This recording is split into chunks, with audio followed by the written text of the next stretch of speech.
Oke, satu, dua, tiga. Assalamualaikum warahmatullahi wabarakatuh. Perkenalkan nama saya Muhammad Zaki. Saya dari kelas M231E, yang dimana di sini saya ingin mempresentasikan hasil dari karya tulis ilmiah saya yang berjudul Analisis Manajemen Risiko berbasis ISO 3100 SWOT dan Matrik Risiko pada PD Berkah Rayu. Di sini tugas untuk bahasa Indonesia yang diampu oleh Ibu Siti Kodariah. Oke, next. Untuk pendahuluan, UMKM memiliki peran penting dalam perekonomian nasional, terutama dalam menciptakan lapangan kerja dan menggerakkan ekonomi lokal. Namun, UMKM juga memiliki keterbatasan modal dan sumber daya sehingga rentan terhadap berbagai risiko industri. Industri pemotongan kayu memiliki tingkat risiko yang cukup tinggi karena ketergantungan pada bahan baku, potensi kerusakan mesin, persaingan usaha, serta risiko keselamatan kerja. Oleh karena itu, PD Berkah Rayu memerlukan pengelolaan risiko yang terstruktur agar usaha dapat berjalan berkelanjutan. Nah, di sini PD Berkah Rahayu merupakan salah satu UMKM yang bergerak di bidang pemotongan kayu yang berlokasi di Kabupaten Purwakarta.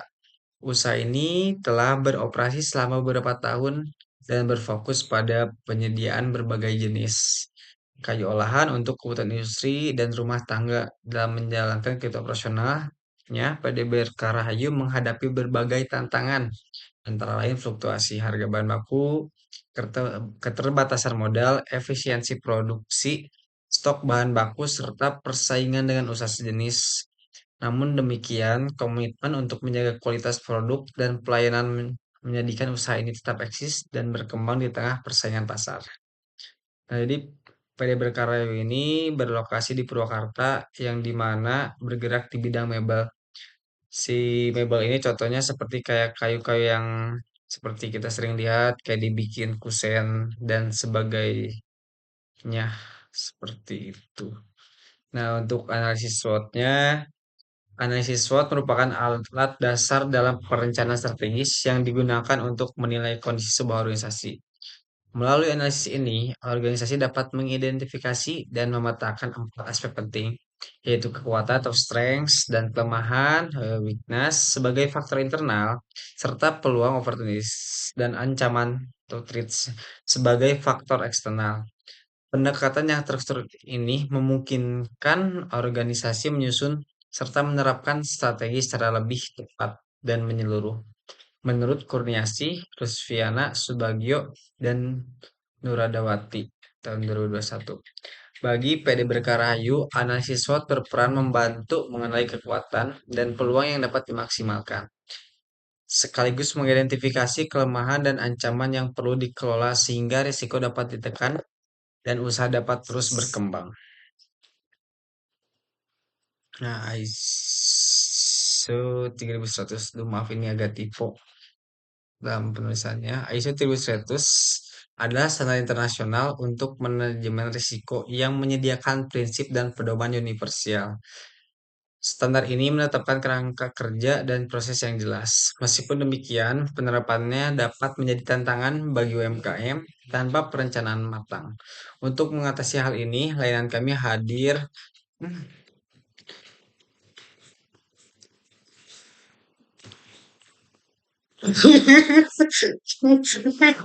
Itu gue bela natural ya mah. Meskipun demikian, penerapannya dapat menjadi tantangan bagi UMKM tanpa perencanaan matang. Untuk mengatasi hal ini, layanan kami hadir guna membantu UMKM melakukan penilaian risiko dengan mengadopsi pendekatan ISO 3100, tetapi juga mendorong organisasi untuk memanfaatkan peluang yang muncul dari risiko yang dikelola dengan baik, menurut Amelia 2023. Nah, di sini ada tabel matrik risiko.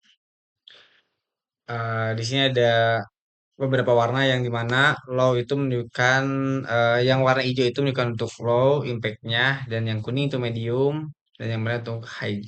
Untuk penjelasannya tersendiri, di sini ada matrik risiko merupakan sebuah alat visual yang digunakan untuk menilai serta mengurutkan risiko berdasarkan tingkat dampak dan probabilitas kemunculannya. Dengan matrik ini, organisasi termasuk UMKM dapat menentukan risiko mana yang harus segera ditangani dan mana yang masih dapat diterima atau tidak memerlukan penanganan khusus. Matrik tersebut umumnya berbagai risiko ke dalam kategori high risk ditandai warna merah, medium warna kuning, dan low warna hijau. Dalam pengelolaan risiko yang bersifat sederhana, biasanya digunakan matriks 3 kali 3 yang berisi 3 tingkatan kemungkinan rendah, sedang, tinggi, dan 3 tingkatan dampak rendah, sedang, dan tinggi.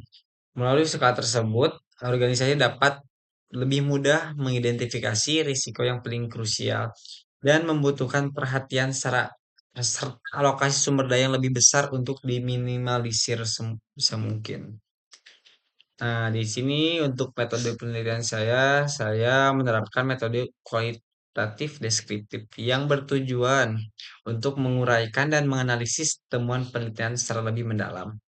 Pendekatan ini menitik beratkan pada penyajian, deskripsi, serta penjelasan yang tersusun secara sistematis mengenal fenomena yang diteliti. Dalam penelitian ini diarahkan pada pengidentifikasian berbagai risiko yang dihadapi PD Berkah Rahayu melalui pengumpulan data dari wawancara dengan karyawan senior dan penggunaan analisis SWOT. Wawancara dilakukan untuk memperoleh pemahaman yang lebih jelas mengenai permasalahan serta sumber resiko dalam aktivitas usaha.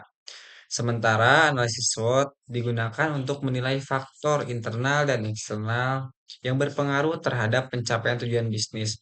Melalui metode ini, pelaku usaha dapat mengetahui peluang yang bisa dimanfaatkan, mengantisipasi ancaman yang mungkin muncul, serta menilai kekuatan dan kelemahan sebagai dasar dalam menetapkan strategi yang tepat. Nah, di sini ada bagian hasil dan pembahasannya yang sudah saya analisis terhadap PD Berkarahayu. Nah, ini untuk analisis SWOT-nya. Untuk strength-nya ada 5 poin ya. Poin satu ada keterampilan dan pengalaman kerja. Terus ada fleksibilitas produksi, biaya operasional relatif rendah, lokasi dekat konsumen lokal, hubungan personal dengan pelanggan. Lalu ada weakness atau kelemahan, peralatan terbatas, skala produksi kecil, manajemen pemasaran belum optimal, ketergantungan pada pasokan kayu. Terus ada opportunities atau peluang. Ada 4 poin di sini ya. Yang poin satu ada pertumbuhan industri mebel dan konstruksi. Poin yang kedua diversifikasi produk. Lalu ada kemitraan dengan pengrajin mebel. Lalu yang keempat ada permintaan produk ramah lingkungan. Poin yang keempat ada threats atau ancaman terbagi menjadi 4 poin. Ya, untuk poin yang ke satu ada persaingan dengan usaha sejenis. Poin yang kedua ada fluktuasi harga kayu, lalu ada kerusakan mesin, dan poin yang keempat ada perubahan tren material. Nah, di sini ada tabel matriks pada PD Berkah Rahayu. Ada risiko pasar, peristiwa yang terjadi, tren material berubah, musim seperti proyek. Jadi ketika musim sepi proyek itu penurunan permintaan itu sering terjadi ya. Dan untuk tabelnya sedang namun dampaknya itu sangat tinggi. Nah, untuk poin yang kedua ada persaingan harga. Nah, dikarenakan di lokasi tersebut banyaknya UMKM sejenis dengan harga yang lebih rendah, itu juga menjadi salah satu indikator utama di bagian risiko pemasaran. Nah, kemungkinan terjadinya tuh tinggi ya karena banyaknya UMKM lokal yang sejenis. Nah, dampaknya tuh lumayan sedang lah karena masih bisa diatasi dengan mengakali harga pasarnya. Nah, poin yang ketiga dalam resiko pasar ada ketergantungan pada pelanggan lokal. Nah, peristiwa yang terjadi itu ada jangkauan pasar lokal. Kemungkinan terjadinya sedang, dampaknya juga sedang. Jadi, untuk resiko pasar tersendiri, UMKM tersebut, jangkauan pasarnya itu masih lingkup kecil dan hanya lokal satu kecamatan atau satu kabupaten. Nah, untuk bagian B-nya ada risiko operasional. Poin yang ke satu ada resiko kerusakan mesin potong. Jadi udah sering juga sih ini kayak kerusakan mesin potong tuh peristiwa yang terjadinya tuh kayak pemakaian berlebihan, perawatan kurang karena kan ini masih memakai mesin yang tradisional. Jadi masih sering di maintenance dan kerusakan kerusakan itu bisa dibilang sering juga gitu. Untuk kemungkinan terjadinya sedang, namun dampak untuk UMKM tersebut tuh sangat tinggi jika ada trouble di bagian mesinnya. Karena kalau si mesin tersebut ada masalah ya di gimana pun juga nggak akan bisa produksi. Untuk poin yang keduanya ada kualitas potongan tidak konsisten. Nah, peristiwa yang terjadi itu operator kurang teliti atau tumpul. Kemungkinan terjadi itu sedang, namun dampaknya itu tinggi.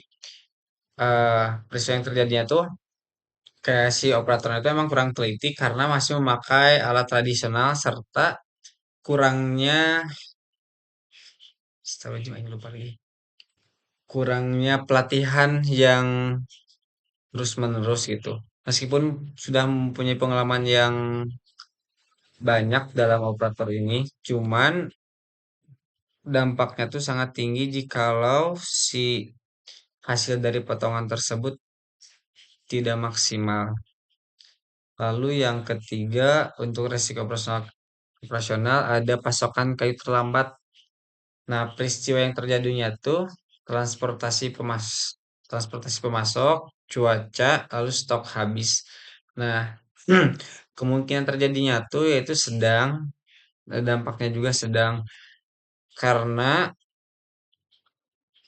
kalau cuacanya jelek kayak musim hujan gitu, untuk bagian produksian yang motong kayu ke kebunnya tuh itu sedikit terhambat karena ya sangat berbahaya juga gitu kalau motong pohon dalam keadaan hujan dan si hasil pohon si hasil batangnya pun tidak maksimal seperti itu untuk di bagian risiko operasional. Untuk resiko SDM-nya, yang satu ada kekurangan tenaga terampil. Peristiwa yang terjadi ada SDM terbatas, minim pelatihan, kemungkinan terjadi sedang, dampaknya tuh tinggi. Yang kedua kesalahan potong, kurang fokus atau skillnya nggak terlalu bagus. Kemungkinan terjadi sedang, dampaknya tuh tinggi. Resiko keuangan, arus kas tidak stabil, peristiwa yang terjadi kembali menunda pembayaran, kemungkinan terjadi sedang, dampaknya tuh tinggi. Nah, untuk di poin ini tersendiri, sistem di UMKM tersebut, yaitu ketika kita sudah memproduksi barang, nah kita tuh mendistribusiin ke apa ya namanya tuh toko material, toko mebel seperti itu. Namun salahnya di UMKM tersebut tuh MOU di awalnya ditunda pembayarannya tidak langsung cash begitu aja.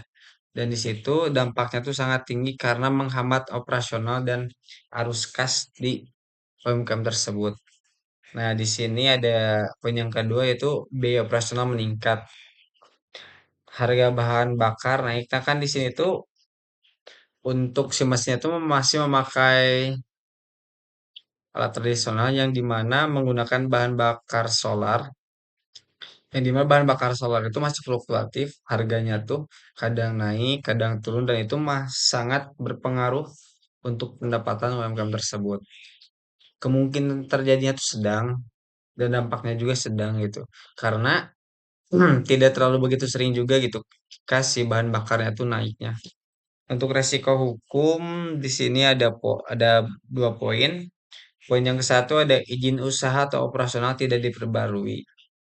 Peristiwa yang terjadi, pembaruan izin dan dokumen kerja sama sering terabaikan. Kemungkinan terjadinya itu sedang, namun dampaknya tinggi karena untuk usaha ini legalitas dan izin usaha itu sangat penting karena apa ya? Lagi. Nah, untuk poin yang keduanya ada tidak adanya prosedur keselamatan kerja tertulis. Kayak peristiwa yang terjadi, pengolahan limbah dan keselamatan kerja belum terdokumentasi dengan bagus. Kemungkinan terjadi sedang, namun dampaknya tuh tinggi. Nah, di sini resiko hukumnya tuh poin yang kedua, tidak adanya prosedur selamat kerja yang tertulis karena masih skala UMKM kecil serta tidak adanya administrasi yang tertulis dengan jelas di halaman UMKM tersebut.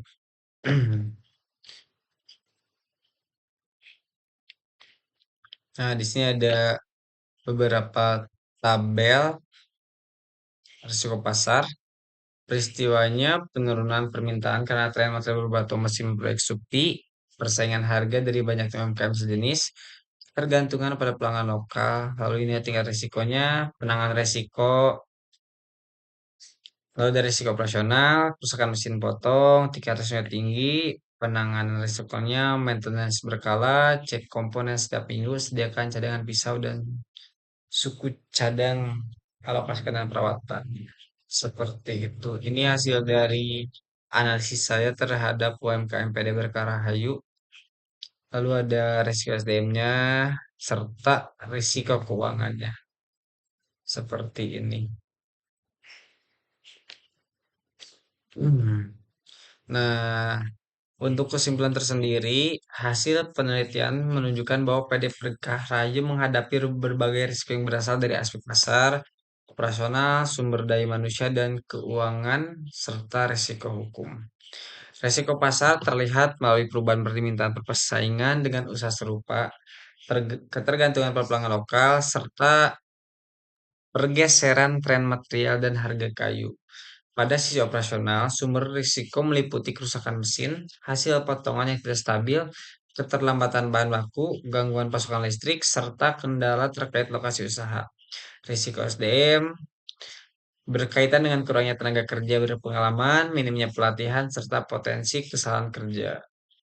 Adapun risiko keuangan muncul akibat arus kas yang tidak konsisten dan meningkatnya biaya operasional.